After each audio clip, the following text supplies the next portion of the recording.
Hey, it's Ramsey Dewey over here in Shanghai, China. Welcome to another edition of Q&A with the Coach. This isn't a question, this is a comment, really. So I guess we should call this Ramsey's Vlog. Ramsey's video log about stuff that's on Ramsey's mind. But this is a response to a comment. So I recently made a video titled The Fall of Cynthia Kandra Naya, 90-pound girl, not magical, superhuman after all. Who knew it was fake? Where I discuss the drama behind this girl with this very popular YouTube channel built up on lies and pretenses, pretending to do magic tricks, pretending to do stunts, pretending to do all this stuff that was totally faked. And anyway, this friend from Indonesia wrote in and said, representing the opinions of the fighters in Indonesia, we fighters are ashamed of their lies. Moreover, many foreigners have reacted to their videos, and they laugh because they know it has been edited, which I am afraid that Pencak Silat, is that how you say? Anyway, Pencak Silat will be underestimated by people out there. And sorry for our brothers who pioneered Silat abroad with great difficulty. Their reputation was destroyed by this fooling. I hope not, man. I hope not. I tell the story a lot about how when I was a kid, there were no martial arts schools out there. And I was beaten up by bullies, and I thought if I just knew martial arts, if I could just get out there and train, that could solve my problems. I could fight off these jerks who were beating me up at school. And since there were no martial arts, I went to the library and I checked out all the books I could find on martial arts, and one of them was on Silat. And I'd never heard of it. I thought, well, this is very exotic sounding. This is very interesting. I'd never even heard of Indonesia. My grasp of geography was very, very limited at that time. But I opened up this book. I saw these very interesting postures, very different positions, very different hand-fighting techniques than other martial arts that I was studying in these other books. And so it stood out in my mind, and I thought, man, that's so interesting. I would really, really like to train with an expert in this martial art one day. I remember one thing from that book that really stood out to me, and I remember to this day. And I don't know how true it is, but this is what the book said. It said that there was a folk belief, a common folk belief among practitioners of the various styles of Silat in Indonesia and the surrounding areas of the world, that the more virtuous fighter would always come out on top, would always triumph in the end. That the more virtuous fighter would have the more virtuous martial art, if you will. And I thought, well, that's not how it works, because I'm more virtuous than those bullies that are beating me up and they're winning. But when I stop and I think about this old folk belief expressed in this book, and I don't know if that's your folk belief if you're from Indonesia, but that's what the book said. The more virtuous fighter will ultimately triumph in the end.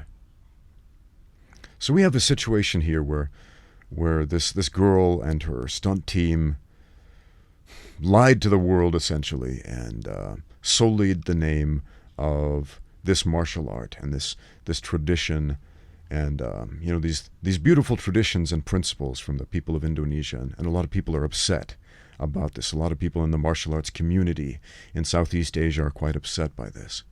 And they feel like they won't be taken seriously anymore. And this has happened to a lot of martial arts out there. Like right now, a lot of Kung Fu practitioners, and there are over 400 different styles of Chinese Kung Fu. It's not just one thing, it's a lot of different things, a lot of different systems. But people are just blanketly dismissing them because there are all these fakers out there who don't know anything about fighting and say, oh, I'm a Kung Fu master. Then they pretend to do magic tricks to impress people and garner a cult following. And then they get exposed and beaten up in a fight, and their magic tricks are revealed, and everyone's like, well, Kung Fu sucks. We're not going to do that anymore. And this has happened to Krav Maga also. You know, there are so many charlatans out there under the label of Krav Maga. And I've met so many of them. I've met so many more bad Krav Maga practitioners than good ones So whenever I hear Krav Maga, I think of some goofy guy who doesn't know how to fight pretending that he does.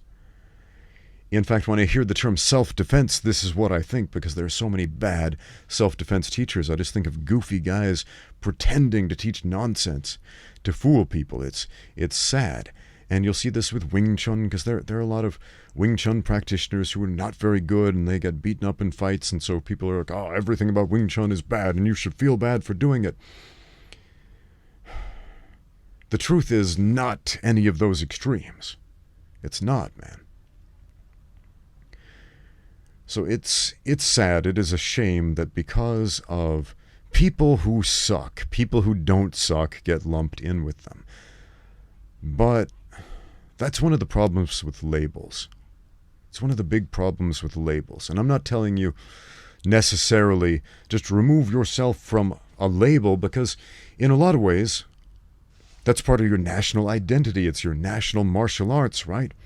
It would be like telling the people of Thailand, forget about Muay Thai, because that's such an integral part of the Thai culture. It's their national sport. People get really, really excited about that. That would be like going to South America and telling people, forget about soccer. Nobody's going to play football anymore. That just wouldn't happen. It's, in South America, they say that the national religion is Catholicism in most South American countries, but the reality is, we all understand, it's football, it's soccer. So, yeah, man. It can be very painful when you have attached so much emotional capital into a concept like your martial art, your label, your identity. Identity meaning, I am the same as that other thing. I identify with my martial arts system because I am the same as that. It is the same as me. We're on the same path. And then some jerk on the internet says, yeah, your martial art's fake. It sucks. Because I saw that video with that girl who faked everything. You're like her. So what do you do about that? Are you a fake? No. Did you do those things? No. Martial arts, as I always say, is a pursuit of the truth. Keep pursuing the truth. Keep getting out there and training. You don't have to redeem your martial art. You don't have to prove to the world that Silat is awesome. If it is doing for you what you want it to do, if you are benefiting from it, if it is making your life, your family, your community better, keep doing it. Keep sharing it. Keep sharing the positive values and traditions from your martial art, from your culture. And if the rest of the world doesn't understand that, don't allow yourself to lose sleep over it, my friend. Thanks for watching. Now get out there and train.